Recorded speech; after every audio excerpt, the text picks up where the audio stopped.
Les députés ont examiné et adopté une proposition de résolution contre justement cette opération. Maître Amadabako, vous êtes le premier vice-président de l'Assemblée, laquelle vient d'examiner et adopter une résolution contre l'opération Wambushu pour demander justement à la France de renoncer aux expulsions des Comoriens de Mayotte. Quelle est la portée d'une telle initiative? Est-ce qu'elle est contraignante ou c'est juste un avis? Merci bien, merci beaucoup. Je vous remercie de nous avoir invités afin de venir éclairer la teneur de la résolution que nous avons adoptée le mercredi 26 de ce mois en cours. Comme vous l'avez si bien dit, cette résolution comporte 3 points essentiels. Ces 3 points sont les suivants. D'abord, nous avons dénoncé l'opération Wambushu. Ensuite, nous avons refusé l'idée d'expulser les Comoriens résidant à Mayotte vers les autres îles, sœurs. Et enfin, nous avons exhorté à son Excellence, Monsieur le Président de l'Union des Comores, président en exercice de l'Union africaine, de poursuivre le dialogue comme il a toujours fait, avec son homologue français, le président Emmanuel Macron, afin de trouver une issue positive.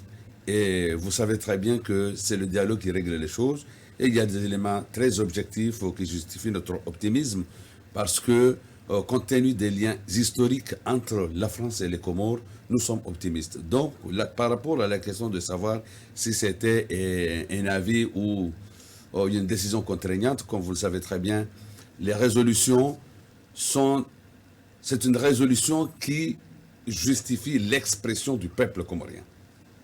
Le peuple comorien voulait se justifier par rapport au refus catégorique de voir nos compatriotes résidant dans leur île de Mayotte expulsés vers les autres îles, contre leur propre gré. Donc maintenant, chacun est libre de faire des déplacements, chacun est libre de quitter ou de rester, mais être contraint à quitter par la force manu militari, nous dénonçons cette opération. Donc c'était d'abord le premier point. Et le bien fondé de cette résolution, c'est un document de base qui sert de référence de la part de notre exécutif quand il s'agit de négocier ou de dialoguer avec l'État français afin de trouver une issue positive. Vous savez, plusieurs résolutions ont été prises, d'abord à l'Assemblée générale des Nations Unies. Il y a des résolutions sur les Comores qui reconnaissent Mayotte comme étant une île comorienne, mais rester sous administration française. Nous ne voulons qu'une chose, le respect de la dignité humaine, le respect des frontières et le renoncement de cette opération d'expulsion des Comoriens qui se trouvent dans leur île de Mayotte. Voilà donc la teneur de cette résolution. Cette résolution, vous savez très bien que c'est un document de base qui, lorsque l'exécutif va dialoguer avec l'autre, je suis sûr et certain que d'autres Français, nos collègues français, ont pris des résolutions depuis fort longtemps, d'autres sont en préparation. Et en joignant les deux, nous allons réussir à établir un dialogue fructueux afin de pouvoir trouver une solution de sortie de crise.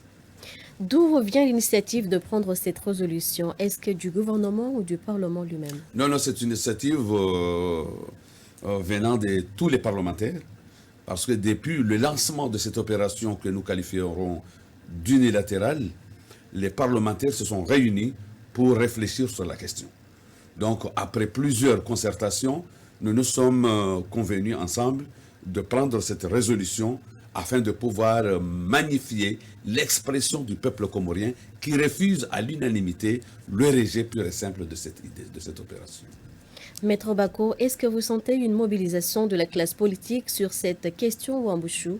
Ne sentez-vous pas une certaine timidité du côté de l'opposition notamment? Vous savez, bon, je suis un peu déçu du comportement observé par la classe politique de l'opposition, parce que vous savez très bien que la dignité n'a pas de prix. Il faut d'abord, pour que l'État existe, il faut la réunion de 3 éléments.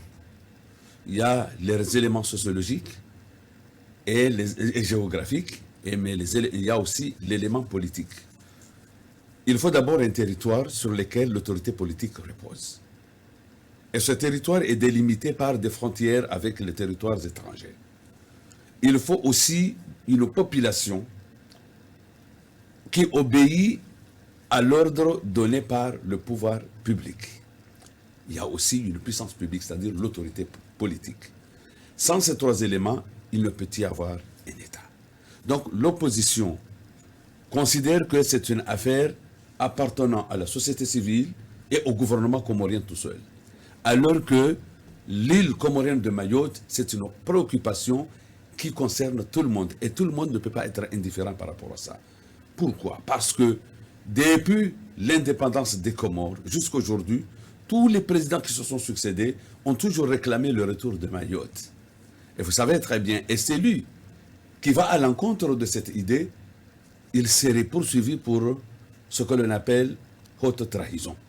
Parce qu'il est à l'encontre, à la défense d'abord de l'identité nationale, à la défense du territoire national, à la défense des frontières et à la défense de la patrie.